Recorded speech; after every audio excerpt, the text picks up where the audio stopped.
There's a really large age gap between new farmers and the existing farmers that are here.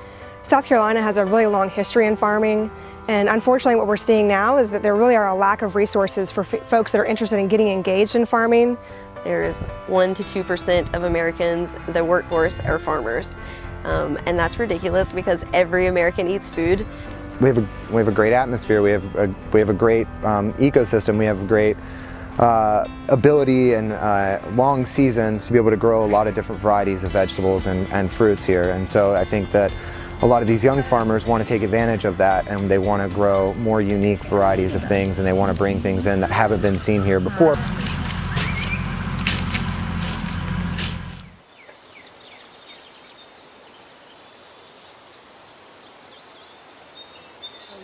Low Country Local First decided to partner with College of Charleston and the Job Bridge program to create a certificate for our apprenticeship, because we felt like it was important for folks that are interested in getting involved in agriculture to have a really structured curriculum-based program that translates not just in Charleston, but in the state and nationally. Well, I had an interest in sustainable agriculture for quite a while and had looked around for something to help me find some education in that, and was fortunate enough to find this program. The demand for local food right now is really incredible, but we're seeing a really huge gap in new and beginning farmers entering the market. And a lot of that is because there's a lack of programs like these. And in the Southeast, this is really a pioneering project. We're the first incubator farm in South Carolina, and we were the first apprenticeship program in the state. So we're really a leader in making sure we have future farmers.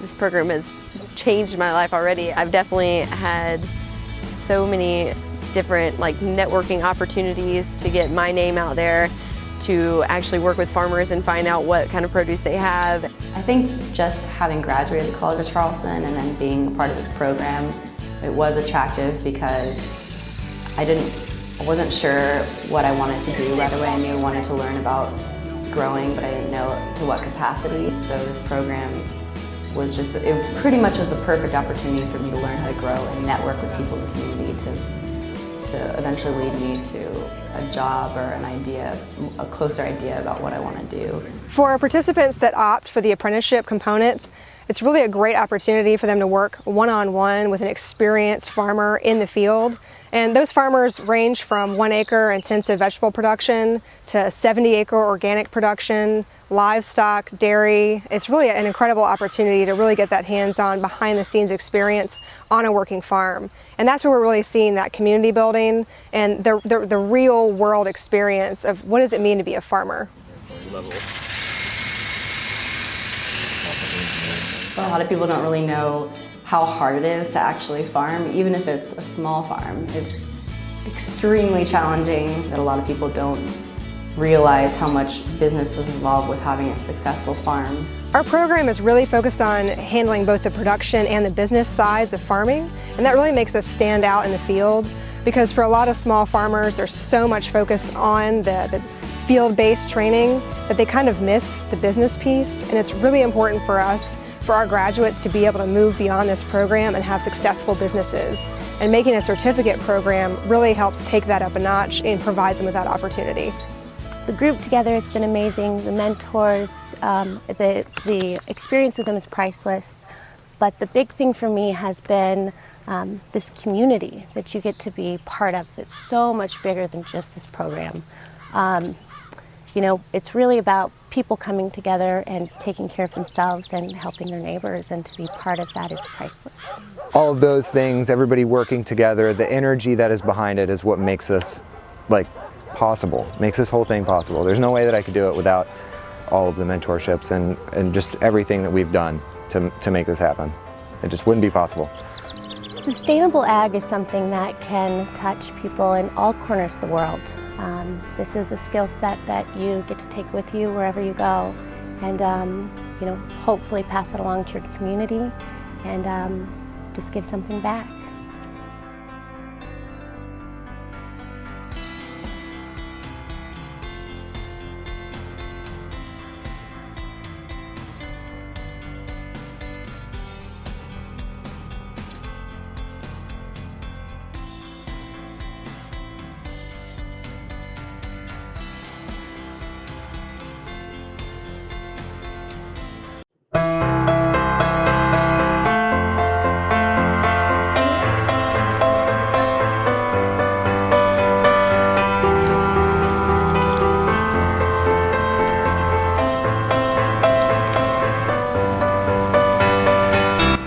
leading is that courage and energy and capability to make something happen, and doing it in a way that others will follow. The cross-generational emphasis helps us to think about one of the greatest challenges today of the blending of the workforce and the issues that it can cause, and how, as managers, they can use that to their advantage. Cross-generational leadership spans the many generations that are currently in the workforce. We have people who are in their 70s who are still working with us, and we're hiring people fresh out of college, and everybody has a different frame of reference and experience and motivations. I have everything from a 62-year-old to someone who just turned 30. So we have a lot of different opinions in the group. We all come from different backgrounds, and so this cross-generational leadership training has been great to try to think of the focus of across generations. How are we dealing with this type of person or this type of person? I really like that aspect of it, the interaction, using case studies, using other things to get people involved and allow them to apply their own knowledge and experience to situations, and that, you know, are things that we can all learn from. I think this cross-generational leadership training is great because it's running the gamut of everything from A to Z. We're talking about meetings, so we were talking about how to deal with different age groups and what their strengths and weaknesses are, and I think it's a great class for anyone to come to. So this program is to help them tap into that inner leadership and drive it out, and then ultimately, as they leave, help them to become leaders of leaders and help others. I really like the discussions with everyone in the class. I mean, the facilitators, the instructors have been great, but I've enjoyed having the opinions of, you know, my peers that are in the class, listening to the same things that they're dealing with and knowing that I'm not alone. So one of the greatest things I think people often walk away from is the acknowledging or the understanding that they're not alone in the problems that they're facing, and that there often are answers out there if they choose to seek those. What I liked the most in working with the leadership from the College of Charleston was that they were able to understand what our requirements are, what the issues we're facing our company at this point in time, and we're able to address that and bring in resources from the community. I think anyone would benefit from this kind of program. And one of the things that I've been hearing is there's a desperate need for leaders that are local. Companies don't want to have to import everyone from the outside. They want to tap into the workforce here. Well, this is really an opportunity to get a better understanding of what it means to be a great leader, and to develop some of those skills that will bring you from being, you know, a mid-level manager into a true leader.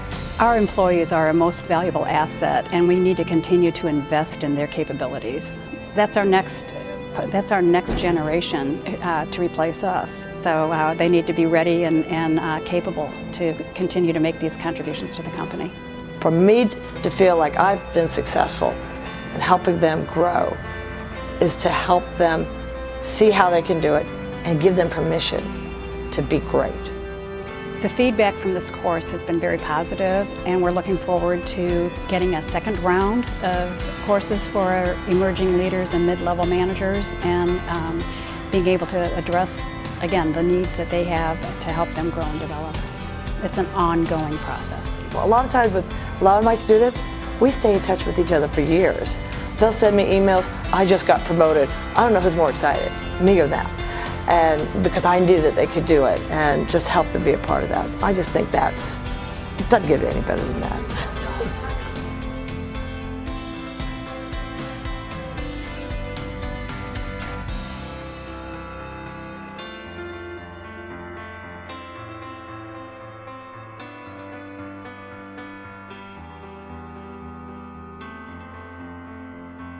Too close to the mirror.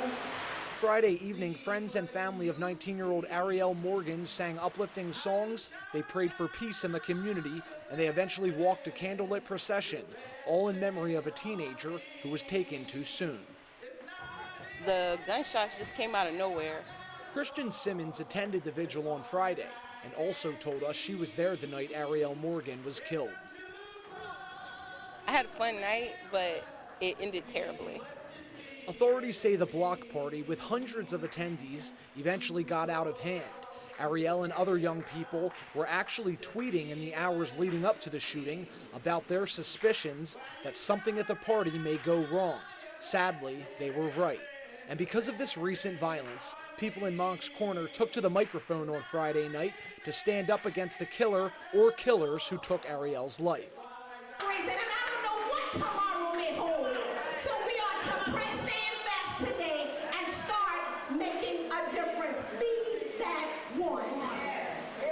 Prayers that they would come forth and make statements, tell the truth.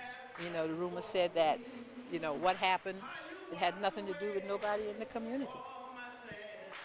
So what do you do?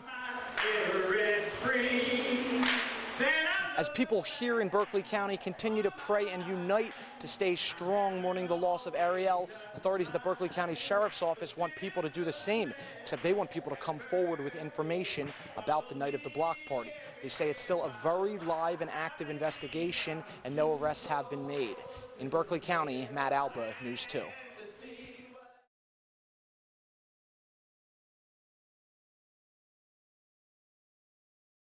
Well, I remember we started doing this, I don't know, about 15 years ago. We had one group of about 30 people.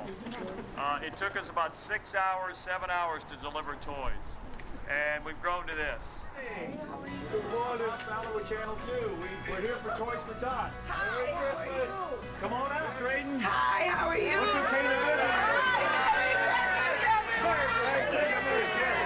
What's your I do. Who's this? This is Ricardo. Come on out, Ricardo. Say hello. Look, Santa's. You like a bike, man? Well, this bike is yours. What color it is? Is that your favorite color? Merry Christmas. Look at that. How about this? I'm Rob Bell with Channel 2. How you doing? We brought you some gifts from Toys for Tots. How about that? Santa Claus. Santa Claus on TV 11. That's him. Well, where's your sleigh? We have a red truck for him today. I'm riding with somebody. I got a dog. That's what Christmas is all about. Thank you guys so much. Merry Christmas, everyone. Thank you so very much. I mean, we show up at your door. You're not expecting us. What's going through your mind right now? This is a beautiful thing. Beautiful. Beautiful. The kids have been waiting for Santa Claus all night, so y'all definitely made their dreams come true. You're shedding a tear. I'm sure that's tears of joy. Oh yeah, most definitely. Most definitely.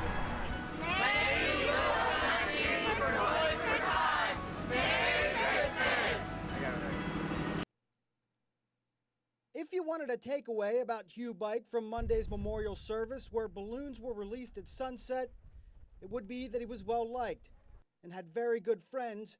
He was caring and fun-loving. So much fun doing anything. If he was bored, he would be like, let's go do something. Like, would never sit around, loved life. The string is short.